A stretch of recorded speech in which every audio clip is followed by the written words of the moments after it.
Hello friends, welcome back to મુક્તિસ kitchen. હું છું મુક્તિ પંડ્યા. આજે હું લઈને આવી છું હાઈ પ્રોટીનથી ભરપૂર નાસ્તો.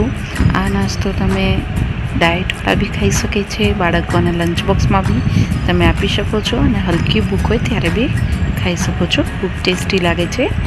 અને આને કેવી રીતે બનાવવું એ જોઈ લઈએ. સૌથી પહેલાં અહીંયા આપણે એક વાટકી મગ અને એક વાટકી ચણાને આવી રીતે તમારે ફણગાવીને લેવાના રહેશે. ચણા અને મગ તમારે આવી રીતે ફણગાવીને જ લેવાના, તો વધારે ટેસ્ટમાં લાગે છે અને બહુ જ ફાયદાકારક હોય છે. આવી રીતે ચણા અને મગને ફણગાવીને રેડી કરી લીધા પછી તમારે એક મિક્સર જારનું બાઉલ લઈ લેવાનું. એમાં આપણે સૌથી જે મિક્સર જારનું નાનું બાઉલ હોય એ લેવાનું અને એમાં આપણે આ બધા ચણા અને મગને એડ કરી દઈશું. પછી આની અંદર 4 થી 5 લીલા મરચાંના ટુકડા અને 6 થી 7 લસણની કળી લઈ લેવાની છે. હવે આપણે આમાં થોડુંક પાણી એડ કરવાનું છે. પાણી બહુ એડ નથી કરવાનું અને આને અધકચરું પીસીને રેડી કરવાનું છે. તમારે ફાઇન પેસ્ટ નથી કરવાની, આ રીતનું અધકચરું પીસીને રેડી કરવાનું. તમે જોઈ શકો છો આ રીતે આપણે ગ્રાઇન્ડ કરીને રેડી કરી લેવાનું છે. હવે આપણે આ બેટરને એક બાઉલમાં લઈ લઈશું. આવી જ રીતે આપણે બધું જ બેટરને એક બાઉલમાં કાઢી લીધેલું છે. હવે આપણે આની અંદર થોડુંક ફરીથી પાણી એડ કરીશું, જે મિક્સર જારના બાઉલમાં આપણે લીધેલું હતું અને એડ કરી દીધું છે. આમાં તમારે બહુ પાણીનો ઉપયોગ નથી કરવાનો. થોડું કન્સિસ્ટન્સી સરખી કરવા માટે આપણે 2 થી 3 ચમચી જેટલું પાણી એડ કરવાનું છે. આ રીતની તમારી કન્સિસ્ટન્સી હોવી જોઈએ. હવે આની અંદર સ્વાદ પ્રમાણે આપણે મીઠું એડ કરીશું. થોડી કોથમીર એડ કરી દઈશું.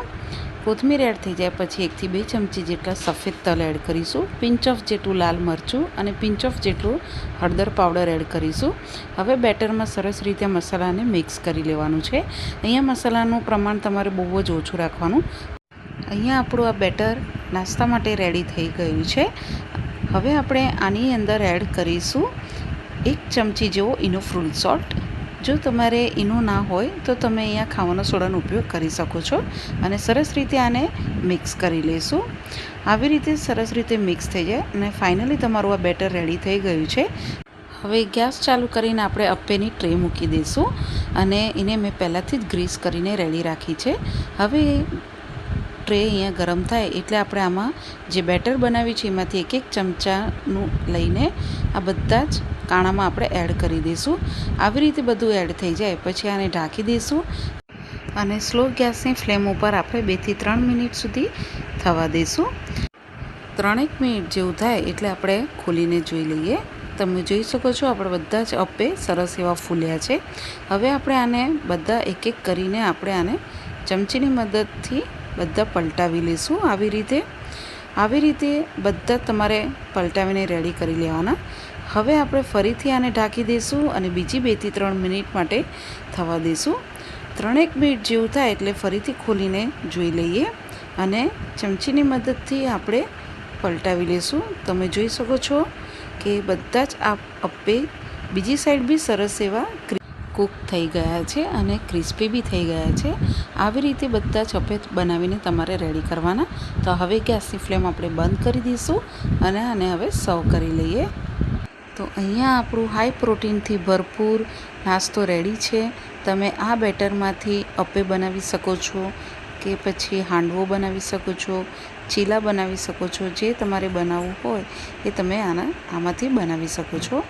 મેં અહીંયા અપ્પે બનાવ્યા છે જેથી બાળકોને વધારે ભાવે છે અને આ નાસ્તો તમે બાળકોના લંચ બોક્સમાં આપી શકો છો કે પછી ડાયટવાળા બી ખાઈ શકે છે અને આ નાસ્તો ખૂબ જ સરસ ટેસ્ટમાં લાગે છે. તમે એકવાર ટ્રાય કરજો અને જો તમને મારી રેસીપી ગમે તો મારી ચેનલને સબસ્ક્રાઈબ કરજો, બેલ આઇકન પર ક્લિક કરજો અને એક લાઈક જરૂરથી કરી લેજો. Thank you.